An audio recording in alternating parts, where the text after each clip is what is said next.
ధన్యవాదాలు, శుభాకాంక్షలు. అట్లనే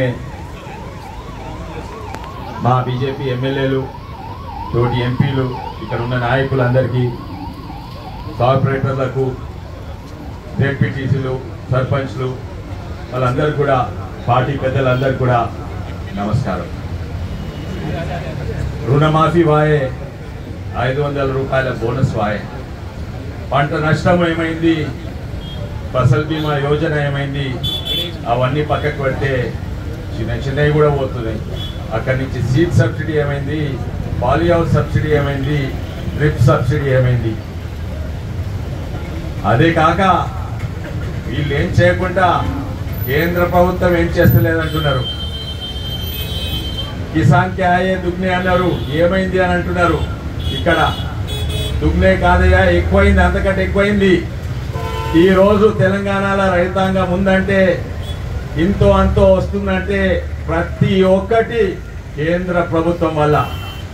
మళ్ళీ వాళ్ళు కేంద్ర ప్రభుత్వం చేసేటివి మేం చేసినా అని గొప్పగా చెప్పుకుంటున్నారు. ఈరోజు అందరు మర్చిపోతున్నారు, భారతదేశంలో పంటలు మంచిగా వండుతున్నాయి. వరి, వడ్లు ఎక్స్పోర్ట్ చేస్తున్నాము. మనం అవసరం ఉన్న దానికంటే ఎక్కువ వరి వండిస్తున్నాము. అయినా కూడా, అవసరం లేకున్నా కూడా రైతులను ఆదుకుంటేందుకు మన తెలంగాణ రైతాంగానికి ఏడాదికి 24,000 కోట్లు ఇస్తున్నారు. దాంతో తెలంగాణ రైతాంగమే కాదు, తెలంగాణ ఎకానమీ దాంతో నడుస్తున్నది. అంటే లెక్క పెట్టండి,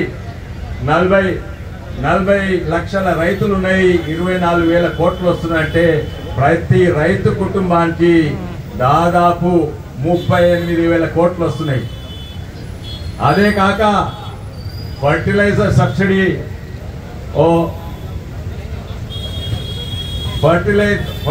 ఫర్టిలైజర్ సబ్సిడీ వస్తుంది. అదే కాక 6,000 రూపాయలు వస్తున్నాయి.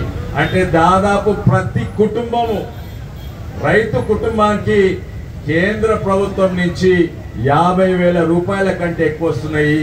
కానీ వీళ్ళనేది కేంద్ర ప్రభుత్వం ఏం చేశారు, చేసేటివన్నీ అక్కడనే, కానీ చెప్పుకునేది వీరు. రైతాంగం ఇది గుర్తించింది. పైసలు లేని సమయంలో దివాలా తీసిండ్రు, ప్రభుత్వమే చక్కగా నడుస్తలేదు, రోడ్లు చక్కగా లేవు. దాని మీద 6 గ్యారెంటీలు ఇచ్చిండ్రు. కానీ తప్పు పట్టే దేవుడు ఇక్కడ కాంగ్రెస్ ప్రభుత్వమా, ఇక్కడ కాంగ్రెస్ వల్ల వాళ్ళ చేతులు ఏమి లేదు. అక్కడ ఢిల్లీ నుంచి ఆయన వాళ్ళ 6 గ్యారెంటీలు ఇచ్చిండ్రు. ఇక్కడ ఆర్థిక పరిస్థితి తెలియకుండా ఇప్పుడు రైతాంగానికి ఒక్క పైసా, ఒక్క గ్యారెంటీ అందుతలేదు. చూడబోతుంటే ఇద్దరు ఒకటే తీరుగా ప్రవర్తిస్తుండ్రు. కానీ ఇప్పుడైతే నాకు నమ్మకం వచ్చింది, ఇద్దరు కలిసి పనిచేస్తున్నారు, ఇద్దరు ఒకటే. పార్టీల పేరు వేరైనా కూడా ఒకటి కాంగ్రెస్ అని ఒకటి. ధర్మపురి అరవింద్ గారు చెప్తుండే, వీళ్ళకి కూలగొట్టింది, వాళ్ళకి కూలగొట్టింది, కానీ అవతల అక్కడ తుర్కోళ్ళకి కూలగొట్టలేదు, ఇక్కడ కొంతమంది నాయకులను, కాంగ్రెస్ నాయకులను కూలగొట్టలేదు. కూలగొడితే మన బీజేపీ కార్పొరేటర్ కూలగొట్టి ధ్వంసం చేసింది. కానీ అది పక్కకు పెట్టండి. మీరు ఇన్నేళ్ళు జనవాడ ఫామ్ హౌస్ అన్నారు, దాన్ని ఎందుకు కూలగొట్టలేదయ్యా?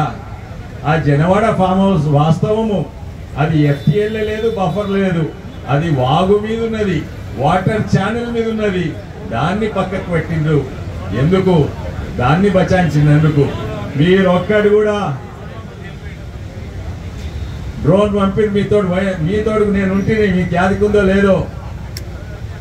ఆ రోజు మేము అనుకున్నాము ఫస్ట్ గదే కూలగొడతానంటే దాన్ని బచాయిస్తున్నారు. ఎందుకు? ఈరోజు టిఆర్ఎస్ పార్టీ ఎమ్మెల్యేలు వాళ్ళు కాంగ్రెస్ ఉందా లేకుంటే టిఆర్ఎస్ ఉందా ఎవరికి కూడా అర్థమైతలేదు. ప్రతి ఒక్కటి మీరు తెలుస్తున్నది ఏంటంటే ఒకటే అని అందరు తెలుస్తున్నది. ఎందుకంటే మీరు బీజేపీకి భయపడుతున్నారు. ఒకవేళ ఈ టిఆర్ఎస్ అనే పార్టీ లేకుంటే ఎవరు ఉండరు, చక్కగా కాంగ్రెస్ బీజేపీ పోరాటం ఉంటుందని మీకు అక్కడి నుంచి ఆదేశాలు వచ్చింది. అందుకే చచ్చిపోయిన టిఆర్ఎస్ పార్టీని మీరు బతికిస్తున్నారు, చచ్చిపోయిన టిఆర్ఎస్ పార్టీని మీరు లేపుతున్నారు. మేమైతే రైతాంగం పక్షం ఉంటాము, ప్రతి గ్రామానికి పోతాము. ఇప్పుడే చూడండి, రైతులకు కేసీఆర్ మీద నమ్మకం పోయింది. ఇంతో అంతో ఆశ వీళ్ళ మీద ఉండే కొత్త ప్రభుత్వం మీద. అందుకే అక్కడ ఎంతో మంది రైతులు ఓటేసిండు కాంగ్రెస్ పార్టీకి, ఆ చేయి గుర్తుకు ఓటేసిండు. కానీ వాళ్ళ మీద కూడా నమ్మకం పోయింది. దాని సుబూత్ ఏంటంటే మన మెంబర్షిప్ డ్రైవ్ గ్రామీణ ప్రాంతంలో అన్నిట్లో ఎక్కువైతుంది. ఇప్పటి వరకు 10-11 లక్షల రైతులు బీజేపీ పార్టీలో చేరిండ్రు. ఇప్పటి వరకు చేరింది. కానీ 50 లక్షలు ప్రపంచంలో పెద్ద పార్టీ కాదు, తెలంగాణలో కూడా మా బీజేపీ పార్టీయే అన్నిట్లో పెద్ద పార్టీ అవుతుంది. వచ్చే ప్రభుత్వము తప్పక బీజేపీ ఉంటుందని, ఎందుకంటే ప్రజల నమ్మకము మా మీద ఉంది. మీ పార్ట్నర్ టిఆర్ఎస్ మీద పోయింది ఎప్పుడో, ఇప్పుడు మీ మీద కూడా పోతుంది. భారత్ మాతాకి జై, జై జవాన్.